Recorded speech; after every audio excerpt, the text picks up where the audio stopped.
जी हरिवंश महाराज जी। महाराज जी, एक नाम का फल पूरा त्रिभुवन से भी बड़ा है, तो फिर निरंतर नाम जप क्यों कहा जाता है कि क्योंकि करो? एक नाम जिसको कहा गया, तो एक बार जिन नाम ली हित सो होए अति दीन, शर्त है। हित माने प्रेम और दैन्यता। प्रेम और दैन्यता से आर्त भाव से एक बार पुकारे तो एक नाम त्रैलोक ही तारे, जो न ले सो जन्म हारे। पर उस एक बार नाम के लिए हम बार बार प्रयास करते हैं कि हमारा अहंकार नष्ट हो, हमारी मलिनता नष्ट हो, हमारा राग नष्ट हो और हमारे अंदर प्रेम आवे, दैन्यता आवे। एक बार प्रेम और दैन्य युक्त होकर पुकार दे, उसी समय भगवान प्रकट हो जाएंगे। एक बार जिन नाम ली हित, हित माने प्रेम, हित सो होए अति दीन। अति दीन तो ना हमारे पास दैन्यता है और ना हमारे पास प्रेम है। तो उसी के लिए हमें बार बार जप करना पड़ता है कि नाम से प्रेम भी आएगा और अहंकार का नाश भी होगा और दैन्यता भी आएगी। तो प्रेम और दैन्यता से युक्त होकर एक बार नाम लेने से काम हो जाएगा। पर उस स्थिति को प्राप्त करने के लिए हम जीवन भर प्रयास करते हैं, निरंतर नाम जप करते हैं कि कभी हम प्रेम से अति दैन्य होकर एक बार हमारा नाम निकल जाए जिससे काम बन जाए। समझ रहे हो ना? अंकिता जी लखनऊ से।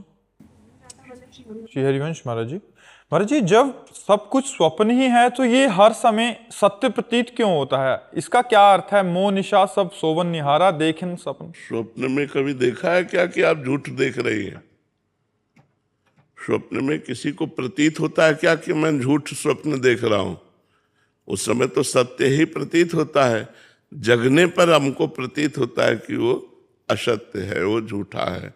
ऐसे ही जब हम ज्ञान में जगते हैं, अभी मोह निद्रा है, मोह निद्रा में हम ये संकल्प विकल्प नानात्व देख रहे हैं। जब हमें ज्ञान होगा तो एको ब्रह्म द्वितीयो नास्ति। जैसे जगने पर पता चलता है सिर्फ ये मन का विलास था, न कोई वस्तु सत्य थी, न कोई घटना सत्य थी, न कोई व्यक्ति सत्य था स्वप्न का, न कोई व्यवहार सत्य था। स्वप्न में हम राजा बने तो जगने पर हम कोई राजा थोड़ी बन जाएंगे। तो ऐसे ही मरने के बाद आपके पास क्या जाएगा? तो है ना स्वप्न। उमा कहूं मैं अनुभव अपना, सत हरि भजन जगत सब सपना। भजन करो तो मोह का नाश हो जाएगा। जागते हुए भी आपको एक परब्रह्म परमात्मा की अनुभूति होगी, वही सत्य है। और सब यहाँ का पद प्रतिष्ठा, रुपया पैसा, रिश्ता नाता, शरीर तक है, शरीर छूटा, सब खत्म हो गया। फिर अगली योनि में, जैसे इस योनि में आप स्त्री शरीर में आई, पीछे आप क्या थी?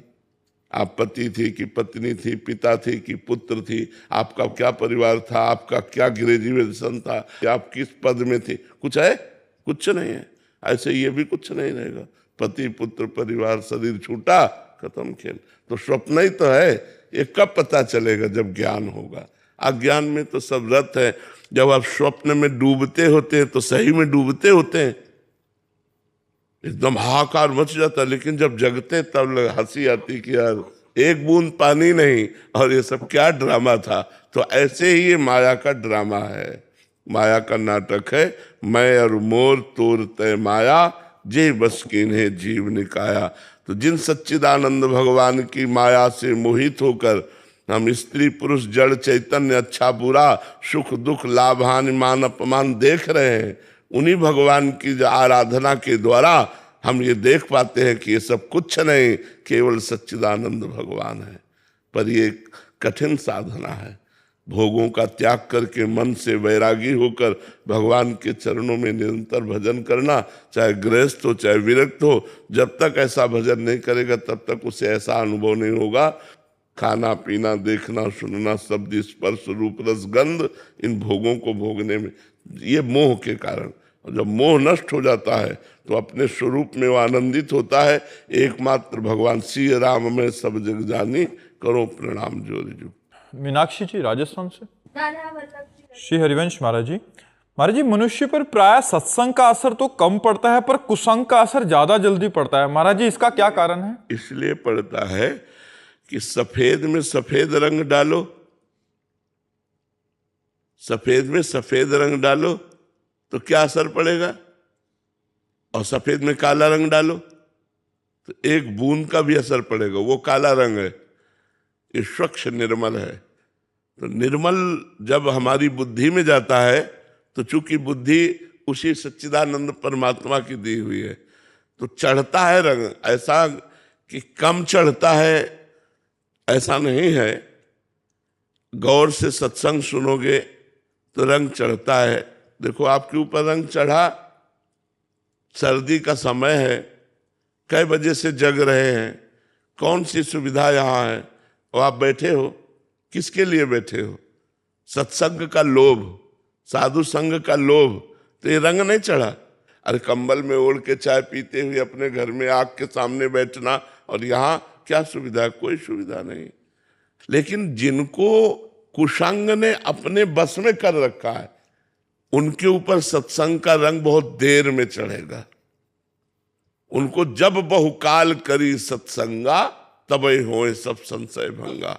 जब बहुत काल तक सत्संग किया जाए तब उनके ऊपर रंग चढ़ेगा। और जिनका हृदय थोड़ा पवित्र है तो जल्दी रंग चढ़ जाता है। तो ऐसा नहीं कि सत्संग का रंग बहुत लेट चढ़ता है, कुसंग का जल्दी चढ़ जाता है, ऐसा नहीं है। जैसे सत्संगी पुरुषों के ऊपर कुसंग का रंग चढ़ के दिखावे, जो रहे उत्तम प्रकृति का कर सकत कुसंग, चंदन विष व्यापत नहीं लपटे रहत भुजंग। अगर साधु है या सत्संगी है तो कुसंगी पीछे घूमता रहे, क्या फर्क पड़ता है? जैसे एक अच्छे आचरण वाला ऑफिस में काम करता है और 10 लोग बुरे आचरण वाले हैं, वो शराब पीते हैं, मांस खाते हैं, गंदी बातें करते हैं, गंदा मनोरंजन करते हैं, लेकिन वो अपने आप को बचाए रखता है। वो 10 के बीच में अपने आप को अकेला बचाए रखता है। उसको ना तो शराब प्रभावित कर पाती, ना व्यभिचार, ना गंदा मनोरंजन, ना गंदा कुसंग, और सबके साथ रहता है। तो ऐसा नहीं कि कुसंग का प्रभाव बड़ा जोरदार है, नहीं, सत्संग का प्रभाव जिस दिन पड़ेगा मिट्टिया मेट कर देगा कुसंग को और आपको उज्जवल बना देगा। उसकी सत्ता नहीं है, वो असत्संग है, उसकी सत्ता नहीं है, और इसकी सत्ता है। हाँ, ये जरूर है कि बहुत जन्मों का अभ्यासी कुसंग का मन है, तो उसे थोड़ा समय लगता है सत्संग में, बहुत जन्मों का अभ्यास।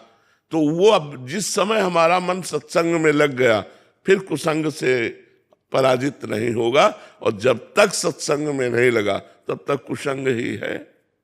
अंशुमान आचार्य जी। राधा वल्लभ श्री हरिवंश। राधे राधे महाराज जी।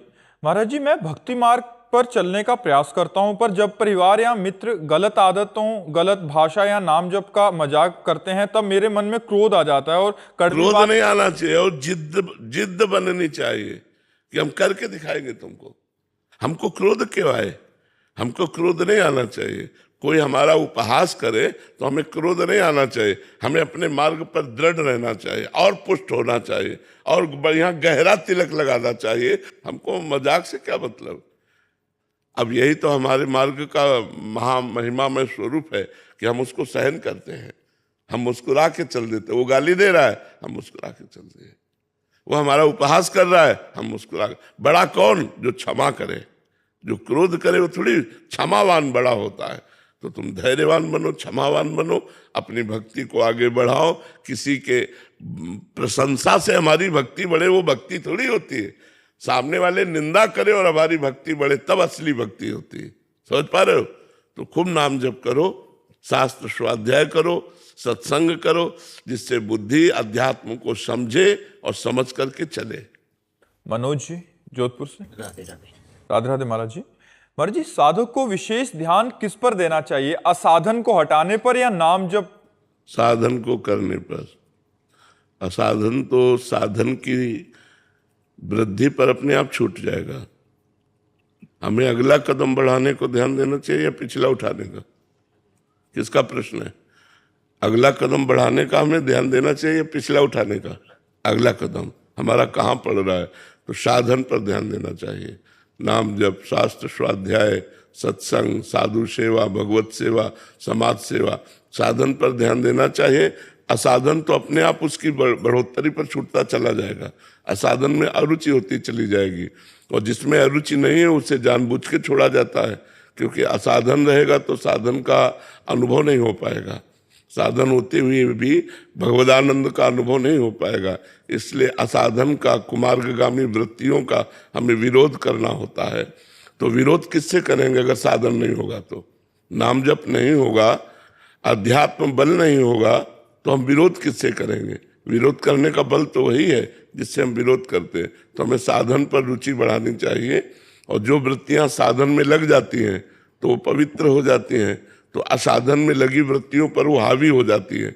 और जब हमारी वृत्तियां पवित्र नहीं होती तो अपवित्र वृत्ति थोड़ी बड़ी पवित्र वृत्ति पर हावी होकर गलत आचरण करा लेती है। इसलिए हमें साधन पर ध्यान देना चाहिए, खूब नाम जप करना चाहिए। नाम जब ध्यान करते हो महाराज, कभी कभी संतुष्टि आ जाती है, वो गलत है ना? हाँ, गलत है, संतुष्टि नहीं आनी चाहिए। और आग लगता है कि अब भूने लग गया। हाँ, नहीं, ये संतोष मतलब ठीक नहीं है। भजन में संतोष ठीक नहीं, भजन में असंतोष बढ़ना चाहिए। हाँ, जब शरीर को रद्दी कागज बना दे तब भजन का रंग समझे। जैसे रद्दी कागज से कोई मतलब नहीं रह जाता ना, ऐसे इस शरीर से कोई मतलब न रह जाए। गर्मी, सर्दी, बरसात, ठंडी, मान अपमान, लाभ हानि, दुख सुख सब सह रहे और खूब भजन करे, तब परमात्मा प्राप्ति होती है। समझ रहे? आयुष गुप्ता जी, जौनपुर। श्री हरिवंश महाराज जी, शास्त्र कहते हैं कि जीव नित्य दास है, परंतु अनुभव में ये भाव स्थिर क्यों नहीं हो पाता? क्या ये अहंकार की सूक्ष्म अवस्था है या साधना की? अहंकार, देहाभिमान के कारण ये बात अनुभव में नहीं आती। देहाभिमान जब तक साधु संग नहीं होगा, जैसे कहते हैं ना, ऊंट पहाड़ के नीचे आता है तो उसे पता चलता है कि हमारी ऊंचाई कुछ नहीं है। ऐसे ही जब हम संत महापुरुषों के चरित्र पढ़ते हैं, संत महापुरुषों का संग करते हैं, तो हमारा अहंकार नष्ट हो जाता है। संतों की चरण रज से हमारा अहंकार नष्ट। रहु गणित तत्तपसा न याति, न चेज्या न निरपणात् गृहाद्वा, न छंदसा नैव जलाग्नि सूर्यो, बिना महत्पाद रजोभिषेकम। रहुगण, ये जो ब्रह्मबोध है या भगवत भक्ति का प्रेम है, ये तपस्या से नहीं होता, ये गृहस्थ धर्म के पालन से नहीं होता, ये सूर्य अग्नि चंद्र की उपासना से नहीं होता, ये महापुरुषों की उपासना से होता है। जब भगवत प्रेमी महापुरुषों संतों की आराधना की जाती है तो हमारा अहंकार नष्ट हो जाता है। अहंकार क्षीण होते ही हमारा जो नित्य स्वरूप है वो प्रकाशित हो जाता है। अब वो नित्य स्वरूप क्या है? वो अनुभव गम्य है। वो कोई चिदानंद वाणी तो है नहीं कि चिदानंद का वर्णन कर सके। प्राकृतिक वाणी है तो प्राकृतिक बात ही बता सकती है। चिदानंद का तो केवल इशारा मात्र कर सकती है। वो चिदानंद स्वरूप है, वो आत्मानंद स्वरूप है, जो मेरा ही स्वरूप है, मैं ही हूँ। पर भूल करके मैंने अपने को देह मान लिया, मन और इंद्रियों के विलास में फंस गए। महाराज जी, आपका एक और प्रश्न था कि क्या वैराग्य के बिना प्रेम संभव है या प्रेम नहीं, से ही नहीं, स्वतः बिल्कुल वैराग्य? संभव नहीं, बिल्कुल संभव नहीं। वैराग्य रूपी सिंहासन पर ही प्रेम प्रकट होता है। बिना वैराग्य के प्रेम नहीं। नाटक होगा, दम्भ होगा, पाखंड होगा। जितना जोर का वैराग्य होता है उतने जोर का प्रेम प्रकट होता है। बिना वैरागी के प्रेम, आज तक किसी को देखा है क्या विषयी पुरुष को भगवत प्रेमी वैरागी? वो चाहे चक्रवर्ती सम्राट अम्बरीश जी ही क्यों न हो, आप देखिए उनके जीवन का वैराग्य। रात दिन ठाकुर जी का पोछा लगाना, सोहनी करना, आठों पैर स्वयं सेवा करना, चक्रवर्ती सम्राट होते हुए, और समस्त भोग विलासों से विरत होकर भगवान के भजन, तभी सुदर्शन चक्र उनकी रक्षा में रहता था। तो भजन जो वैराग्य युक्त होता है वही प्रेम प्रकट कर पाता है, और जो विषय युक्त होता है वो विषयों को ही बढ़ोतरी करता है, भगवदानंद की बढ़ोतरी नहीं कर पाता। वैरागी का मतलब तो हम सीधा समझते हैं कि बाबा जी यहाँ घर त्याग दिया, कपड़े त्याग नहीं, ये तो बाहरी बात है। आंतरिक बात है गलत विषयों का त्याग। जैसे आप गृहस्थ हो, आपको काम वेदना सता रही है तो आपकी पत्नी है, आप दूसरी माई बहन की तरफ गंदी दृष्टि से देखेंगे तो आपका भजन क्षीण हो जाएगा, आपकी भक्ति नहीं बढ़ेगी। आप गृहस्थ हैं, धर्म से धन कमाइए, परिवार का पोषण धर्म से कीजिए, धर्म से चलिए और भजन कीजिए, तो वही वैराग्य युक्त भक्ति हो जाएगी। अब भोगों का त्याग विरक्त के लिए पूर्ण है, गृहस्थ के लिए धर्मयुक्त है। धर्मयुक्त विषयों को भोग करते हुए अतिथि सेवा, भगवत सेवा, समाज सेवा, नाम जप करते हुए वो भगवत प्राप्ति की तरफ चलता है। और विरक्त को पूर्ण भोगों का त्याग करके घोर वैरागी बन करके भगवत अनुराग के मार्ग में बढ़ना होता है। अमर जी, राधा वल्लभ श्री हरिवंश। श्री हरिवंश महाराज जी। महाराज जी, भोगों में से सुख बुद्धि कैसे हटे महाराज जी? नाम जप से।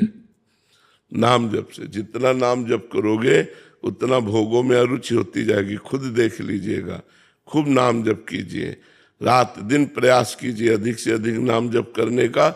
और नाम जप तभी होगा जब साधु संग होगा, सत्संग सुनोगे, शास्त्र स्वाध्याय करोगे, तभी नाम जप होगा। भजन न होई संग बिनु, और भजन बिना नहीं प्रेम। छिन्हु भजन न छाड़िए, धरिए याद नेम। भजन बिना, भजनानंदी संतों के संग के बिना नहीं होता। और संतों का संग मिल गया और भजन हो रहा है तो प्रेम प्रकट हो जाएगा। तो अपने आप विषय सुख की जो वृत्ति है वो नष्ट हो जाएगी, क्योंकि ये भ्रमात्मक है, सत्य तो नहीं है ना। जो विषयों में सुख है ये भ्रमात्मक है, ये सत्य नहीं है। सत्य तो भगवान में सुख है, नारायण में, हरि में सुख है। वो तभी मिलेगा जब संतों का संग करेंगे। जितना सत्संग करेंगे उतने भगवान में प्रीति होती जाती है। सत्संग से भजन में प्रीति होती जाती है। सत्संग से अच्छे आचरणों में प्रीति होती है। बुरे आचरणों का त्याग होता है। कुसंग से बुरे आचरणों में प्रीति होती है, अच्छे आचरणों का त्याग हो जाता है। तो हम कुसंग का त्याग करें और सत्संग का सेवन करें और खूब नाम जप करें, तो भोगों में जो रुचि है वो नष्ट हो